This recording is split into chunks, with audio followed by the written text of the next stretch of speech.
Hai, Assalamualaikum warahmatullahi wabarakatuh. Ketemu lagi dengan saya, Widya Kusumawardani. Nah, pada video kali ini saya akan membahas mengenai lingkungan peradilan di Indonesia. Nah, materi ini bisa kalian dapatkan di kelas 11 ataupun di bab 3 ya. Nah, pada video sebelumnya kita sudah membahas mengenai sistem peradilan di Indonesia. Kalian bisa langsung aja klik link yang ada di atas ya. Nah, sebelum kita mulai, seperti biasa ada yang harus kalian sediakan, yaitu kalian harus menyediakan buku dan pena. Jadi, saat saya sedang menjelaskan materi yang ada pada video ini, kalian bisa mencatat menggunakan buku dan pena yang sudah kalian sediakan. Sampai sini paham ya? Nah, sebelum kita mulai, jangan lupa berdoa menurut kepercayaan dan agama kalian masing-masing ya. Nah, kita lanjut. Bagian yang pertama, kita akan membahas mengenai Mahkamah Agung ya. Untuk kalian yang sudah duduk di kelas 2 SMA, pasti kalian sudah tidak asing lagi dengan namanya Mahkamah Agung ya. Ini kelas 1 SMA kita sudah belajar juga mengenai Mahkamah Agung. Nah, jadi Mahkamah Agung ini dia membawahi badan peradilan dalam lingkungan peradilan umum, peradilan agama, peradilan militer, dan peradilan tata usaha negara. Dan Mahkamah Agung ini dia berkedudukan di Jakarta dan daerah hukumnya ini meliputi seluruh wilayah Indonesia. Ya, seperti itu. Jadi, Mahkamah Agung ini dia bisa menangani kasus-kasus yang berada dari seluruh wilayah Indonesia, seperti itu. Dan kewajiban dari Mahkamah Agung ini melakukan pengadilan di seluruh Indonesia, serta menjaga dan menjamin agar hukum dilaksanakan dengan sepatutnya. Ya, jadi Mahkamah Agung ini dia memiliki tugas. Ya, apa aja tugas dari Mahkamah Agung? Mahkamah Agung ini dia memiliki 5 tugas ya. Jadi tugas yang pertama ini memutuskan dalam pemeriksaan pertama dan tingkat tertinggi perselisihan yurisdiksi di antara badan peradilan yang ada di wilayah hukumnya. Ya, jadi dia di sini memutuskan pemeriksaan pertama. Selanjutnya yang kedua memberikan kasasi atau membatalkan atas keputusan hakim yang lebih rendah. Yang ketiga, memberikan keputusan dalam tingkat banding. Yang keempat, mengadakan pengawasan tertinggi atas jalannya peradilan. Dan yang terakhir, mengadakan pengawasan tertinggi atas pengacara-pengacara dan notaris-notaris. Nah, seperti itu ya. Selanjutnya, nah kita akan membahas mengenai peradilan umum. Ya, peradilan umum. Nah, peradilan umum ini dia terbagi menjadi 2. Ada pengadilan negeri dan pengadilan tinggi.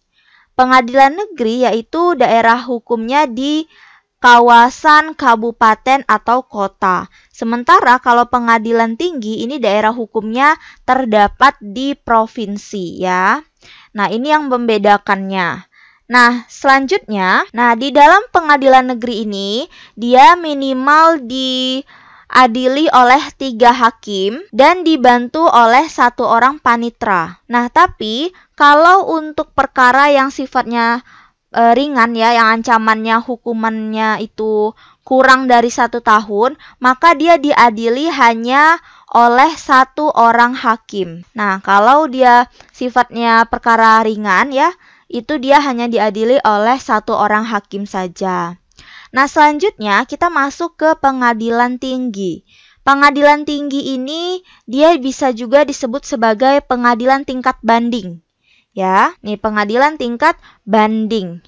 Nah, jadi dia mengadili sesuatu perkara perdata atau pidana yang telah diadili atau diputuskan oleh pengadilan negeri tingkat pertama. Jadi misalnya dari pengadilan negeri ini sudah mengeluarkan 1 keputusan. Nah, jika seseorang mau melakukan banding, maka banding itu akan dibawa di pengadilan tinggi, seperti itu. Nah, pengadilan tinggi ini kedudukannya ada di tingkat provinsi. Nah, selanjutnya kita akan membahas mengenai peradilan agama. Nah, sama seperti peradilan umum tadi ya, peradilan agama ini dia terdiri dari dua juga. Ada pengadilan agama, ada pengadilan tinggi agama ya.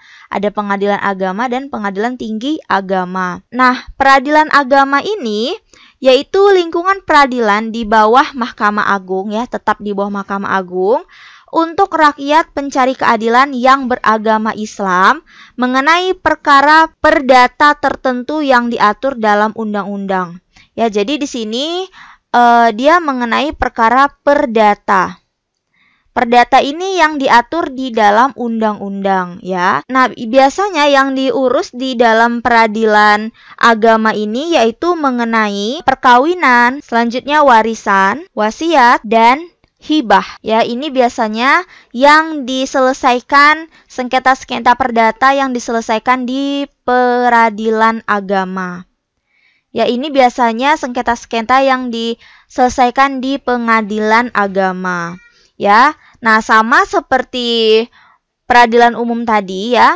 Kalau peradilan agama, kalau misalnya di sini di tingkat pertama sudah mengeluarkan putusan, jika tidak terima ataupun tidak puas, dia bisa mengajukan banding. Nah, bandingnya diajukan di pengadilan tinggi ya, pengadilan tinggi agama yang berada di tingkat provinsi, seperti itu ya. Jadi yang membedakannya antara peradilan umum dan peradilan agama itu hanya hal-hal yang dibahasnya.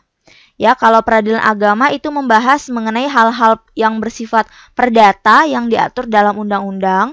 Contohnya itu adalah perkawinan, warisan, wasiat, dan hibah.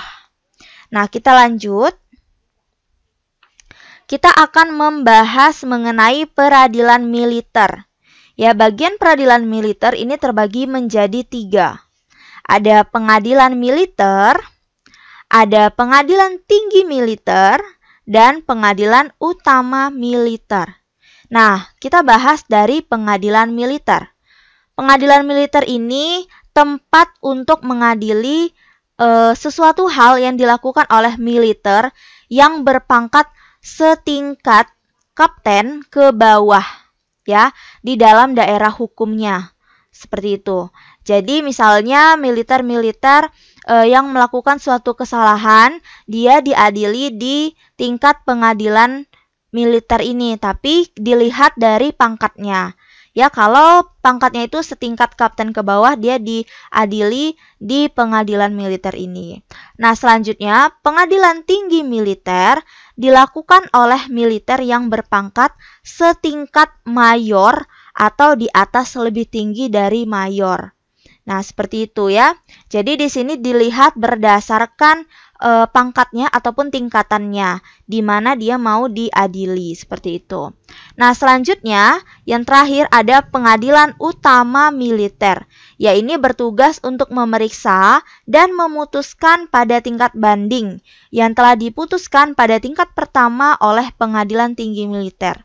Nah, untuk di dalam peradilan militer ini, bagian tingkat bandingnya itu ada di dalam pengadilan utama militer. Kalau di peradilan umum dan peradilan agama, tingkat bandingnya itu kan ada di pengadilan tingginya. Tapi kalau di peradilan militer, tingkat bandingnya itu ada di pengadilan utama militer, seperti itu ya. Nah, selanjutnya kita bahas mengenai peradilan tata usaha negara.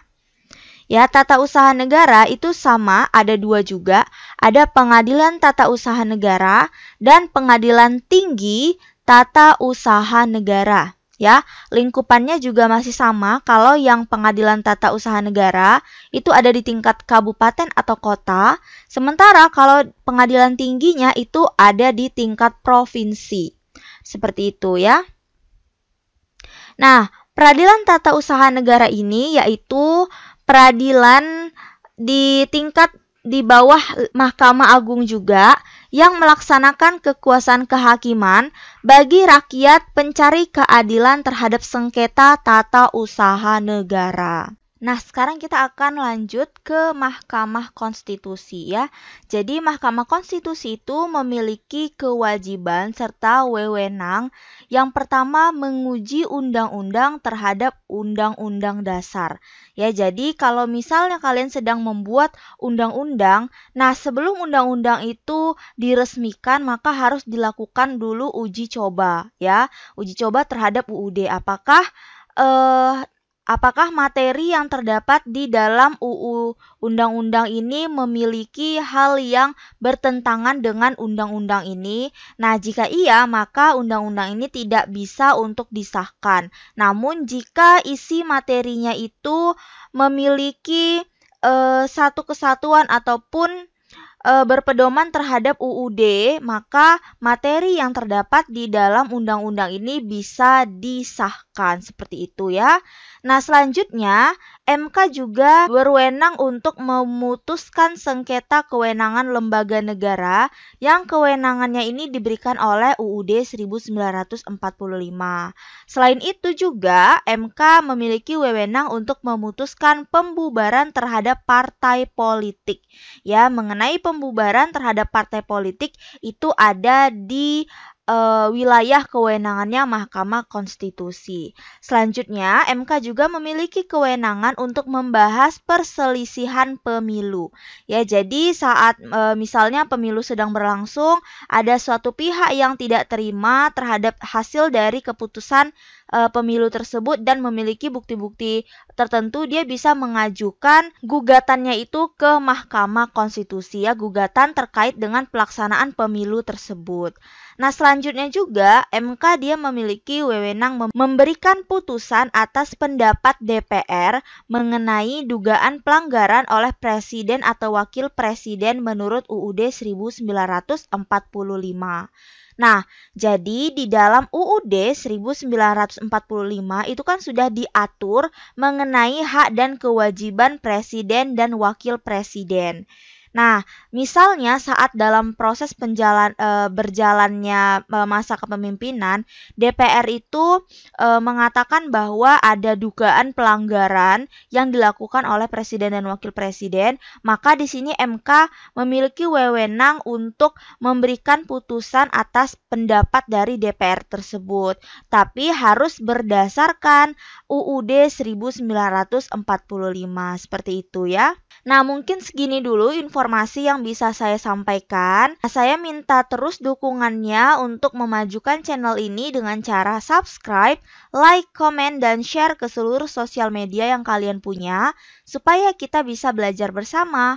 Akhir kata saya ucapkan, wabillahi taufiq walhidayah, wassalamualaikum warahmatullahi wabarakatuh.